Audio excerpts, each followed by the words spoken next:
से अवसर नहीं अवसर नहीं गोटे सरकारी कार्य अवसर नहीं किंतु आज मुक्त हो गले से शिक्षा विभाग प्रति श्रद्धा पिला प्रति पाठ पढ़ाई मनीष करने चेष्टा अभ्यास ये अनुरोध करी प्रभु जगन्नाथ निकट में प्रार्थना करी विजय साहब अवसर काढ़ सुख शांति भरी जाऊ से परिवार सहित सुख शांति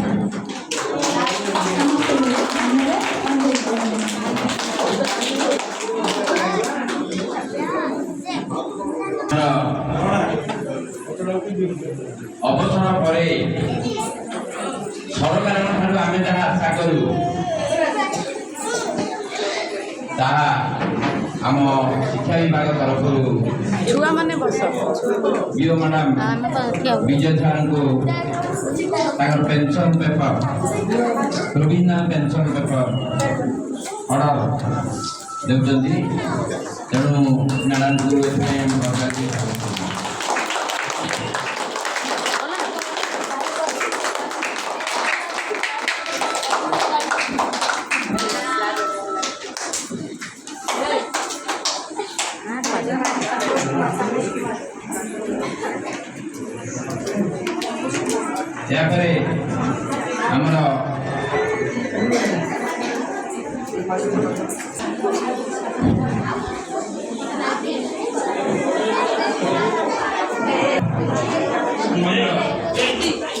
सभापति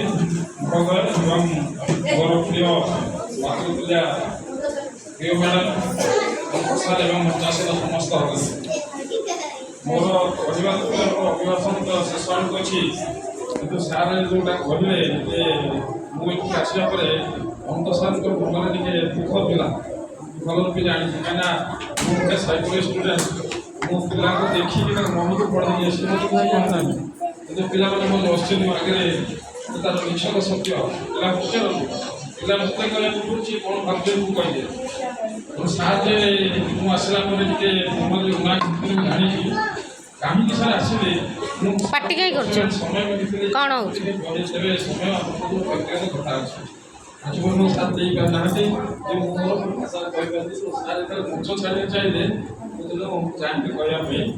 सर जेहतु से राधामोहन स्कूल से गाँव मोर टे व्यक्तिगत प्रभाव यदि अच्छी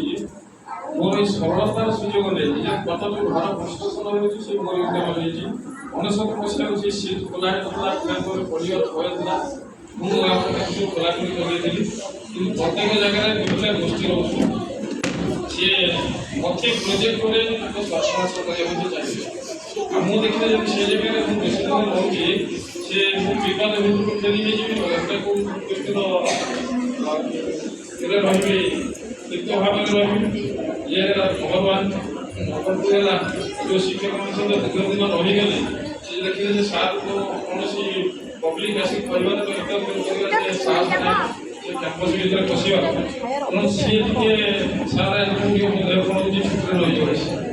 तेणु सी फ्री नापी द्वितीय उपाय देखिए सीटा भी आगे रहा ना शिक्षा व्यवस्था क्या कर तेणु मो अंतर सत्य कथा हूँ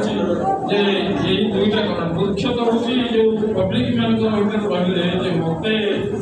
प्रोजेक्ट करके स्वार्थ हासिल करने मुझे निजे बुझा चाहिए से मुझे चिंता कली मुझे राति 12:30 पर्यटन स्थिर करी जो से रही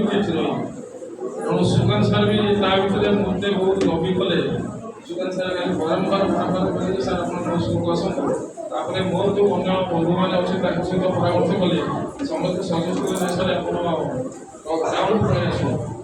तेणु मत सरकार भी अच्छे पचारे सारे आप दिन कहीं आसुले मोर कंट्रीब्यूशन करेंगे किंतु वास्तव सत्य भगवान कौन असंपूर्ण रखी ना सब बड़ विषय सार मो बापा करते प्रतिबंध थी भगवान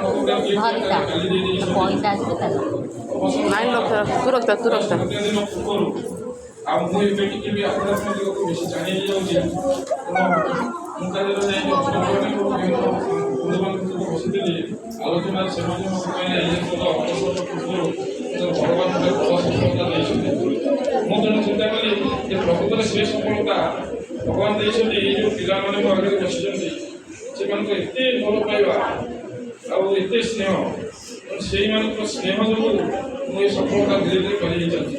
ମୁଁ କଷ୍ଟ କରି ସଂଗ୍ରାମ କରିଛି କିନ୍ତୁ ସଫଳତା ପାଇଛି ପିଲାମାନଙ୍କର ମାନେ ଆଶୀର୍ବାଦ ପିଲାମାନଙ୍କର ଭଲ ପାଇବା ସନ୍ଦିଚ୍ଛ। ତେଣୁ ସାର୍ ଆଉ ବି ବହୁତ ଜିନିଷ କହିଛନ୍ତି ଆଜି ସାର୍ ଯାଇଥିଲି ମୁଁ ସବୁଦିନ ସେ ଆଜି ବି ପୂଜା ଇଚ୍ଛାରେ ଯେତେବେଳେ ପୂଜା କରୁଛି ମୋର ଶେଷ ପୂଜା ବେଳକୁ ମନ୍ଦିରରୁ ଠାକୁର ମନ୍ଦିରଟା ଫୁଲ ଖସିଲା। ମୁଁ ଦେଖିଲି ମୋ ଭିତରେ ବଡ଼ ଗିଫ୍ଟ ମୋ ଠାକୁର କମିକି ଦେଇଛନ୍ତି। ତେଣୁ ଯାହାକୁ ମୁଁ ପକେଟରେ ପୁରେଇକି ମୁଁ ଏପର୍ଯ୍ୟନ୍ତ ରଖିଛି। ତେଣୁ ସାର୍ ଆପଣମାନଙ୍କର ଆଶୀର୍ବାଦ ସମସ୍ତଙ୍କ ଆଶୀର୍ବାଦ ମୋ ଘରେ ଅଛି। ତେଣୁ ମୁଁ ମୋ କର୍ମକୁ ରଖିଛି ସଜାଗ କରି ଏବଂ ଆଗାମୀ ଦିନରେ କ'ଣ କରିବି ମୋ ମୁଣ୍ଡରେ ଗୋଟେ ପ୍ଲାନ୍ ରଖିଛି ଯେ ପିଲାମାନଙ୍କ ପାଇଁ କରିବି ବୋଲି ରଖିଛି। ସେ ହୁଏତ ଏଠି ରହିବ କୌଣସି ଜାଗାରେ ଯାଇପାରେ। ମୁଖ୍ୟତଃ ଯେଉଁ ଏଫଏଲ୍ଏନ୍ ସରକାର ସ୍ତରରେ ହେଇଛି ବହୁତ ପଇସା ଖର୍ଚ୍ଚ ହେଇକରି ସରକାର କ'ଣ କ'ଣ ସବୁ ଯୋଜନା କରୁଛନ୍ତି। ମୁଁ ମୋର ବ୍ୟକ୍ତିଗତ ଚେଷ୍ଟାରେ କରିବି ଯେ ସରକାରୀ ଯୋଜନାରେ ସଫଳ ହେଉଛି କି ମୋ ଯୋଜନାରେ ସଫଳ ହେଉଛି। ମୋର ଗୋଟେ ବଡ଼ ଟାର୍ଗେଟ୍ ଅଛି ସାର୍। ଆପଣମାନଙ୍କୁ